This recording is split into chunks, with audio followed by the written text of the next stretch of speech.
tertulis di kepala lobster itu, ketua majelis ulama. Ini cerita tentang rezeki ini, ajaib rezeki ini.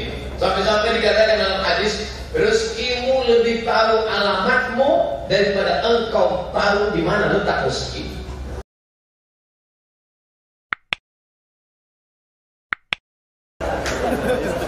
Ustaz Somad, tahun lalu kita ketemu. Nama anak sudah saya beri, Masya Allah. Di antara penggalan nama yang saya kasih adalah Hawari, penolongku, supaya anak itu tetap menolong kita di dunia, dan setelah kita menghadap Allah, anak tetap menolong menjadi anak yang soleh, bukan somat. Beliau pakai jubah, saya pakai celana, dan kami melihat perbedaan itu begitu indah. Kebersamaan kami bukan pada model menutup auratnya, tapi pada substansi makna menutup aurat. Dia tidak ada ngejek saya. Apa itu Ustaz Somad pakai celana terus? Dan saya tidak ada ngejek beliau.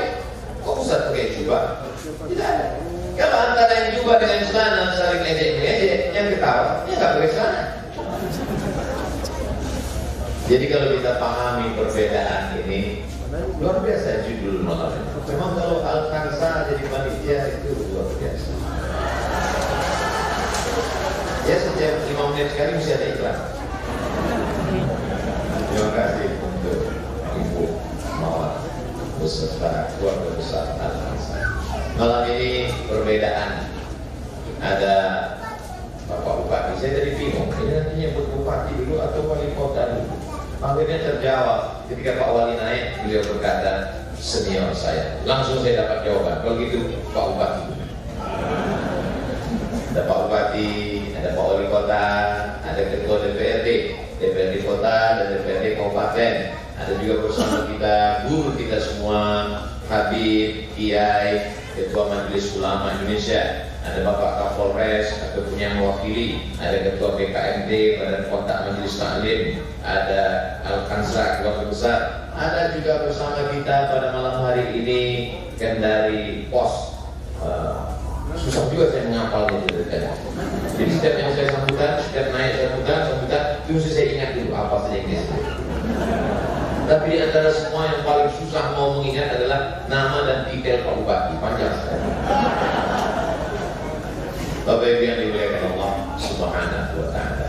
Tadi di atas sebelum acara Ustaz Somad kita makan dulu. Di sebagian tempat biasanya acara dulu baru makan. Yang bagus itu makan dulu supaya ceramahnya tidak fokus ke makanan. Makan. Jadi begitu saya dulu, lalu kemudian dalam hati saya, ini kenapa yang dekat? Kita kalau pesan Nabi SAW, kalau makan itu kata Nabi, kul mimma yalik, makanlah apa yang dekat. Jadi apa yang dekat, itulah makan. Kebetulan dekat saya nasi aja. Kita mau mengatakan, mau menggeser itu segan, ya. Jahit jaga image. Rupanya Pak Bupati tahu dia yang tersirat dalam hati, lalu dia katakan, Ustaz Somad, hidup ini akan ada dunia yang dipergilirkan di antara kita, persis seperti meja makan kita. Maksudnya meja itu yang bisa diputar. Artinya yang kebetulan dapat nasi, sabar aja dulu. Nanti lama-lama nanti akan berputar ini. Sabar. Ojo kesulitan. Sampai masanya nanti dia akan berputar. Sesuai dengan firman Allah SWT, wa tilkal ayyamu nudawiluha bainan nas. Nanti sampai masanya hari-hari itu akan dipergantikan, akan dipergilirkan. Allah Subhanahu wa Ta'ala. Betul. Tanpa diduga, memang meja itu tetap, tapi yang khusus ada makanannya berputar ya. Dunia berputar, hanya berputar. Lalu kemudian ada show, ada, tahu soal saya sebutkan semua nanti ada saya bilang. Masya Allah, tabarakallah. Menurut prediksi saya mencoba menebak-nebak, saya coba menduga-duga, kira-kira nanti kepala lobster jatuhnya kemana? Saya ingin membacakan hadir. Ternyata tidak kepiring owner pemilik hotel Kubah 9, tidak ke piring Bapak Bupati Konawe Utara, tidak ke piring Ustadz Abdul Somad, tidak ke piring Bapak anggota Dewan Provinsi DPRD, justru ke piring orang yang tidak bersama dengan kami di awal start pertempuran. Kami sudah hampir selesai makan, guru kita semua, habib kita, kiai kita, Ketua Majelis Ulama Indonesia datang, dan ketika beliau duduk, langsung owner pemilik hotel Kubah 9 mengangkat kepala lobster ke piring dia. Ini menunjukkan apa? Rezeki itu ada yang dicari, tapi ada yang diberi. Berapa banyak orang yang menginginkan kepadanya, tapi dia tidak dapat. Tapi berapa banyak orang yang sudah dipilih Allah SWT, tertulis di kepala lobster itu, Ketua Majelis Ulama. Itu cerita tentang rezeki ini, ajaib rezeki ini. Sampai-sampai dikatakan dalam hadis, rezekimu lebih tahu alamatmu daripada engkau tahu di mana letak rezeki. Maka jangan pernah cemas, jangan pernah ragu tentang rezeki. Tapi saya bisa bicara itu karena makan. Jamaah yang dimuliakan Allah SWT, lau tawakkaltum 'ala Allah haqqa tawakkuli, kalau kau betul-betul bertawakal kepada Allah sebenar-benar bertawakal, la razaqakum kama ruziqat thair, kamu akan dapat rezeki seperti rezeki seekor burung. Bagaimana seekor burung? Tangguh himasan, terbang pagi dalam keadaan perut kosong, wataruh kebitanan, pulang dalam keadaan perut kenyang. Burung tidak pernah berpikir, kira-kira kalau aku terbang hari ini dapat apa ya? Padahal sampai hari ini belum ada burung yang menggunakan alat telekomunikasi multimedia, Facebook, Twitter, BBM, WhatsApp, Instagram, Telegram, Miligram, Kilogram. Dari dulu sampai sekarang dia hanya menggunakan paruh dan dia hanya menggunakan cekernya. Secanggih-canggihnya cuma 2 alatnya, tapi sampai hari ini tidak ada burung yang kelaparan. Begitulah Allah Subhanahu wa Ta'ala menjamin rezeki. Tapi bagaimana cara orang mencari rezeki? Caranya macam-macam. Ada yang menjadi petani, ada yang menjadi pedagang, ada yang menjadi bisnismen, ada yang menjadi pejabat. Apapun itu semua beraneka ragam bentuk dan cara, tapi dia tetap bersama. Kalau sudah dapat, dia akan pakai menolong agama Allah Subhanahu wa Ta'ala, terutama membangun masjid. Jadi tadi skenarionya sebetulnya dari airport, saya mau dibawa oleh Al-Kansa untuk meletakkan batu pertama. Padahal saya sudah ceramah di mana-mana, saya katakan jangan ajak saya meletakkan batu pertama, karena banyak sekali batu pertama yang sudah diletakkan tidak disusul oleh batu kedua dan ketiga. Tapi saya untuk mengatakan itu ke ibu ketua sungkan, segan. Jadi saya diam aja. Pada Allah, skenario Allah terjadi. Begitu sampai hujan lebat. Kata beliau, wah, Pak, kita tidak bisa menuju lokasi licin dan sebagainya. Dalam hati saya, alhamdulillah. Akhirnya rombongan kawan-kawan dari Moge, motor gede, membawa kita dari airport menuju berubah perjalanan ke Masjid Al-Alam. Besok Muhammad, kata Pak Bupati, kita naik Moge ke Masjid Al-Alam. Siap. Masya Allah. Sampai di tengah jalan, Pak Bupati ngajak pindah ke mobil. Beliau mau menyelamatkan saya. Ini hujan mulai lebat. Takut kalau sampai saya tidak bisa tahu siang malam ini, beliau yang menggantikan. Jadi beliau merasa prihatin, nanti berarti Muhammad, ini hujan lebat, jalan licin, mari kita masuk mobil. Saya bilang, saya ini Pak, panjang ceritanya. Akhirnya kami pun lanjutkan sampailah ke Masjid Al-Alam. Apa maknanya? Berapa banyak rencana manusia, tapi ketetapan Allah juga yang terjadi. Akhirnya apa yang terjadi? Kita ke Masjid Al-Alam.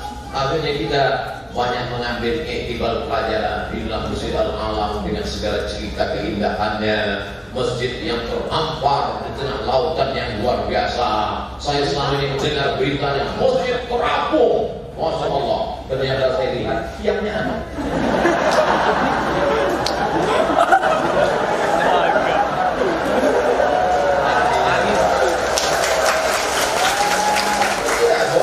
Bukan berarti selama ini informasi itu bohong. Toh masjid terapung yang ada di Jeddah itu pun ada juga tiangnya. Artinya apa? Ketika air pasang seakan-akan terang. Begitu juga kalau ada orang mengatakan, berikut ini mari kita dengarkan tausiah yang disampaikan oleh guru besar kita. Pas naik ke atas kurus. Katanya tadi guru besar, itu kan kalimat yang berbunga-bunga sebenarnya. Jadi ketika saya dibawa oleh sahabat-sahabat artis hijrah di Jakarta, Ustaz Somad kata ketua musyawarah, adik-adik kita dari artis hijrah, Ustaz Somad pagi ini kita akan menyerahkan beras ke panti, mohon maaf, tunanetra, saudara kita yang tidak bisa melihat. Baiklah, saya bawa beras, saya serahkan. Berikut ini penyerahan beras yang disampaikan oleh Mukarram Ustaz Somad kepada kepala sekolah khusus tunanetra. Begitu selesai penyerahan, beliau pegang pundaknya, beliau berbisik, ternyata Ustaz kurusnya. Kenapa Bapak ngomong begitu? Saya selama ini mendengar suara Ustaz besar. Ternyata badannya banyak makan ya Pak Ustaz. Mereka selama ini tidak bisa melihat. Mereka ini hanya mendengar dan menebak-nebak, menduga-duga. Itulah perlunya kita ketemu dengan orang. Jadi jamaah sebenarnya selama ini sudah banyak mendengar ceramah Ustaz Abu Somad, mau tidur dengan ceramah Ustaz Somad. Sampai dia tertidur, Ustaz Somad tetap ceramah. Malam ini sebetulnya mereka ingin melihat Ustaz Abu Somad itu sebetulnya ada apa tidak di alam nyata. Oh, alhamdulillah sudah. Ketika ditanya orang, pernah ketemu Ustaz Somad? Pernah. Pernah nonton di YouTube? Pernah. Apa bedanya? Sama. Tapi malam ini ada sebagian saudara kita, walaupun live, walaupun langsung, pun mereka tidak melihat nyata. Ini yang sedang berada di bawah. Apanya ramai mereka di bawah. Saudara-saudara yang sedang berada di bawah, jangan berkecil hati. Kami nampaknya sekarang di atas. Boleh jadi kalian yang di bawah lebih dulu masuk surga jannatul firdaus. Begitu cara menyenangkan hati orang yang ada.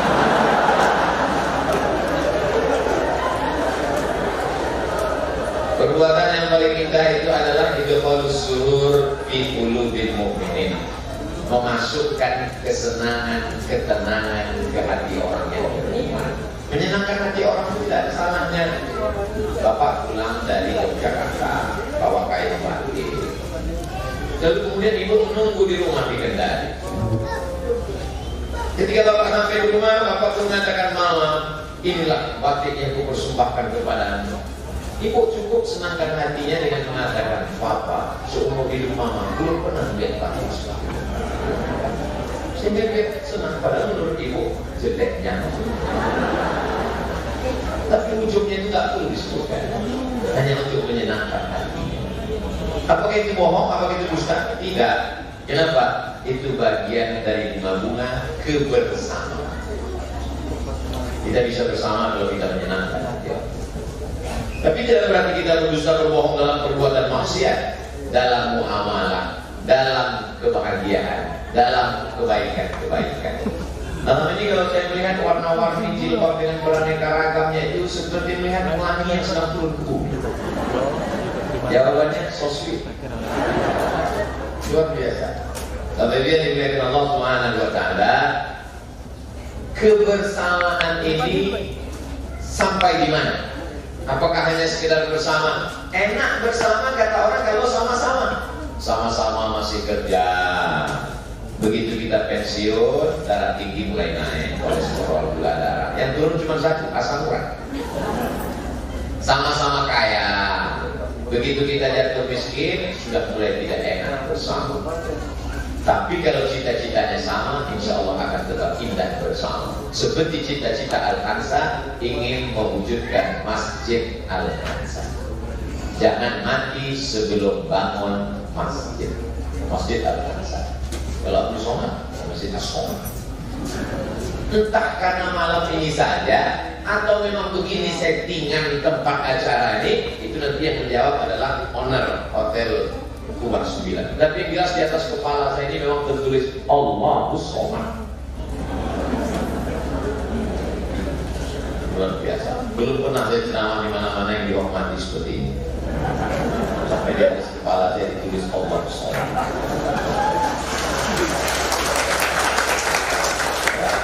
Ya, itu kebetulan aja Pak Ustaz. Bapak Ibu yang dimuliakan Allah Subhanahu wa Ta'ala, jadi kebersamaan ini mesti ada targetnya ke depan, mau kemana. Kalau bahasa anak muda sekarang, mau dibawa kemana hubungan kita? Anak muda, adik-adik, anak gadis, jangan mau dipacarin bersama. Aku ingin bersama dengan kamu. Sampai kapan mereka mau memisahkan kita, Beb? Mesti jelas ini mau kemana. Kalau hubungan dengan Al-Ansar jelas. Selama ini Al-Ansar ini support bangun masjid sana, support bangun masjid sana. Sekarang dia mulai berpikir ingin membangun masjid sendiri. Ingin supaya peletakan batu pertama itu Ustaz Abdul Somad. Kata Allah, jangan Abdul Somad, fokusnya Naden. Berikut ini pemecetan tombol pembukaan tirai Masjid Al-Aqsa yang akan dipencet oleh Al-Mukarram Ustaz Abdul Somad yang detailnya 2 meter itu.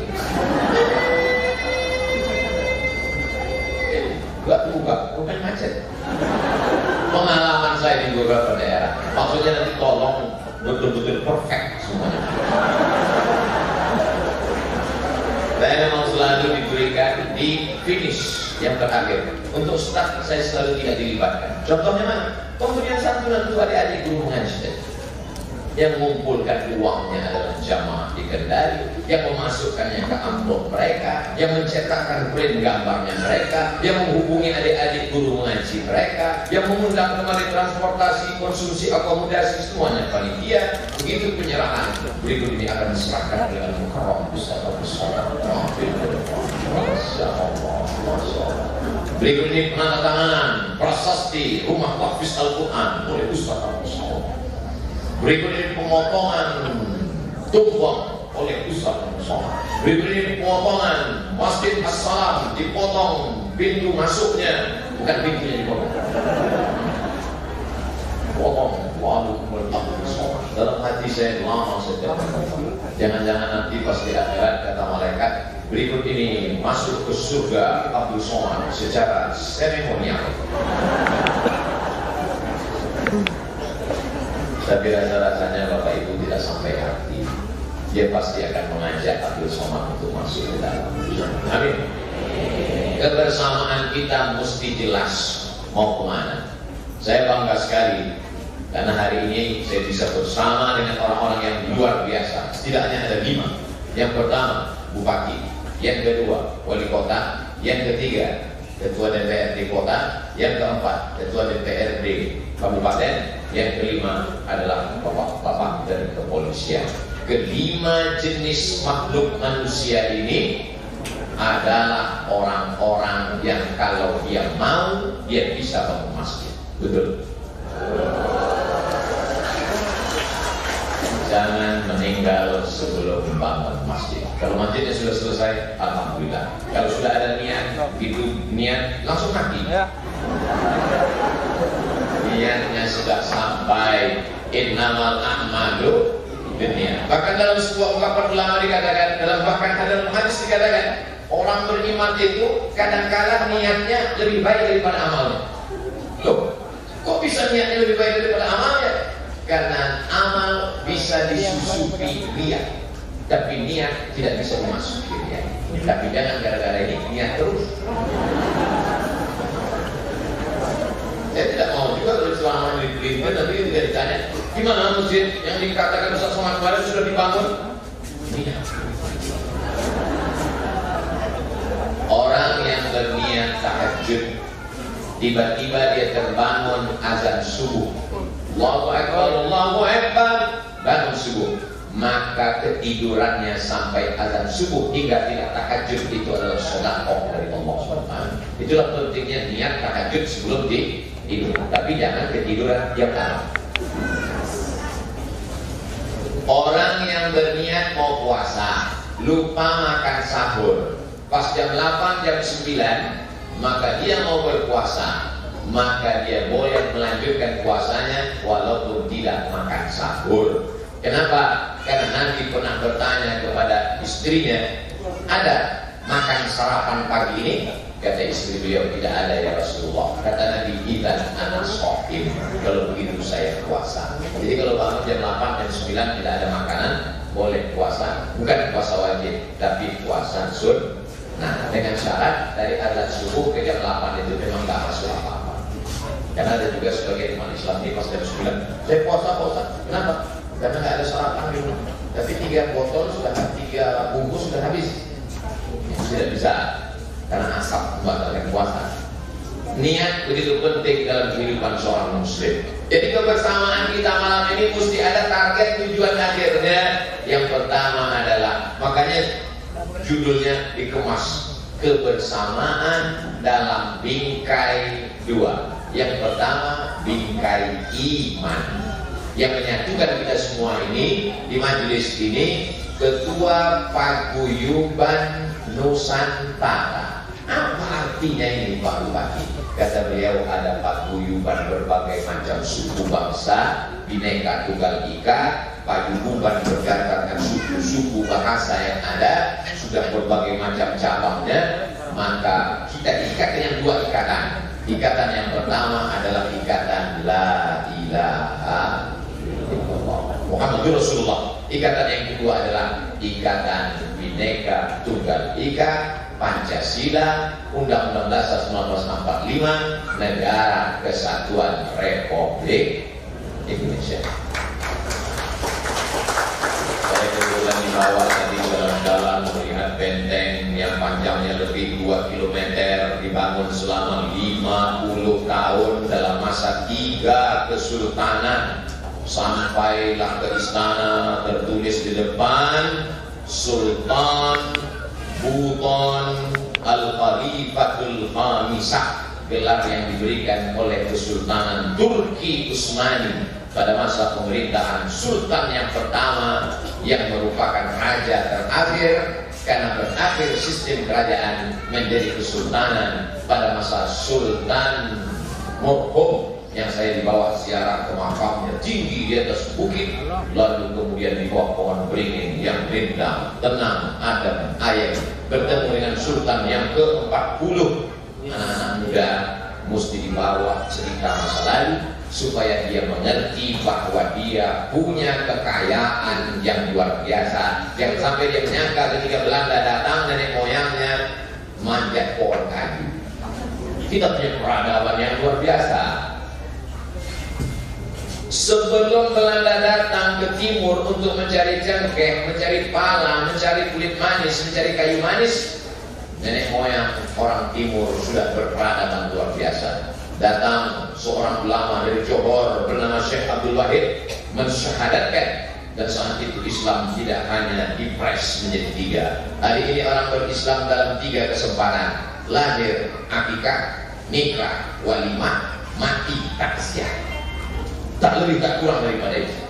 Ini mesti dijelaskan ke anak-anak muda kita. Kalau tidak kita jelaskan, maka mereka akan mencari cerita yang baru dari drakor drama Korea. Mereka akan mencari cerita baru dari K-pop. Mereka akan mencari cerita baru dari Bollywood dan Hollywood. Padahal kita punya kekayaan yang luar biasa. Ini tanggung jawab kita bersama. Alhamdulillah hadir bersama kita Kendari Pos. Hari ini tidak hanya sekedar media cetak, tapi sudah hadir media portal, media dalam bentuk sosial media. Maka hari ini mungkin orang tidak lagi membaca yang dalam bentuk kertas cetak, tapi ini menjadi inspirasi sehingga orang bisa membaca dari update-update yang ada di website www.google.com. Sama seperti ceramah Ustaz Abdul Somad malam ini. Nampaknya malam ini Ustaz Abdul Somad tausiahnya di hotel bintang, di hotel Kubah 9, lalu kemudian tertutup. Tapi sebenarnya tausiah malam ini disebarluaskan karena akan diupload di channel Ustaz Abdul Somad Official. Subscribe, like, share, and comment. Jemaah yang dimuliakan Allah Subhanahu wa Ta'ala, kebersamaan sudah saya jelaskan. Yang kedua adalah dalam bingkai iman. Iman ini yang akan membedakan kita dengan kucing mati dan ikan asin. Kenapa? Ada otaknya, ada dagingnya, ada kulitnya, ada bulunya, ada sumsumnya. Jadi kalau ada orang mengatakan jangan pandang bulu, kalau yang dipandang bulunya, monyet lebih dulu masuk surga. Mohon maaf, yang bulunya masuk sini. Kalau mau dengar ceramah Ustaz Somad, syarat pertama jangan bersinggung. Karena Abdul Somad ceramah tidak pernah ingin menyinggung orang lain. Kalau ada orang yang tersinggung, salah sendiri. Dan saya perlu saya kasih tahu, beberapa jamaah yang tersinggung dengan ceramah saya, pas pulang berkunang-kunang, meninggal. Kita kalau udah tahu sifat orang, kita paham, oh sebenarnya dia ngomong itu adalah spontanitas saja, tanpa ada kepentingan apapun. Jamaah sudah mengenal Abdul Somad sejak lama. Saya sudah lama kenal Abdul Somad. Nih foto Ustaz sebelum viral. Kata jamaah, mereka sudah kenal lama dengan Ustaz Abdul Somad. Mereka paham apapun yang dikatakan Abdul Somad, mereka melihatnya dalam bingkai kebersamaan dalam iman. Makanya selesai mengucapkan la ilaha illallah, kita katakan kalimatu haqqin 'alaiha nahya wa 'alaiha namutu wa biha nub'atsu. Dengan itu kita hidup, dengan itu kita mati, dengan itu nanti kita akan dibangkitkan di padang mahsyar insyaallah. Amin. Tidak bisa sendirian. Tidak bisa sendirian. Zombie aja berjamaah. Yang sendirian itu apa? Zombie. Tidak bisa sendirian, mesti berjamaah. Hanya saja tentu jamaahnya macam-macam. Kalau kecenderungannya anak-anak muda, ini biasanya bikers, namanya anak-anak muda. Jadi saya untuk ibu-ibu, ini dengan ibu-ibu, kakak-kakak, adik-adik, anak-anak gadis, perempuan, ini bergabungnya dengan Al-Hansa. Jadi sesuai ketertarikan kita masing-masing. Ada juga yang nanya-nanya saya, kenapa Ustaz Somad itu naik motor dengan anak-anak muda? Itu sebetulnya saya tausiah di Batam. Awalnya tausiah di Kepulauan Riau di Batam. Jadi waktu subuh datang anak-anak muda nih nanya, Ustaz Somad, subuh besok kalau kami jemput ke hotel kami bonceng mau nggak? Dalam hati saya pikir saya lahir langsung jadi ustaz. Saya pikir saya nggak bisa naik motor ini. Cuma nggak saya ucapkan, saya diam aja. Besok kalau Ustaz coba naik motor bisa nggak? Saya bilang kita tes. Itu keluar hotel saya bawa langsung hilang mereka di belakang.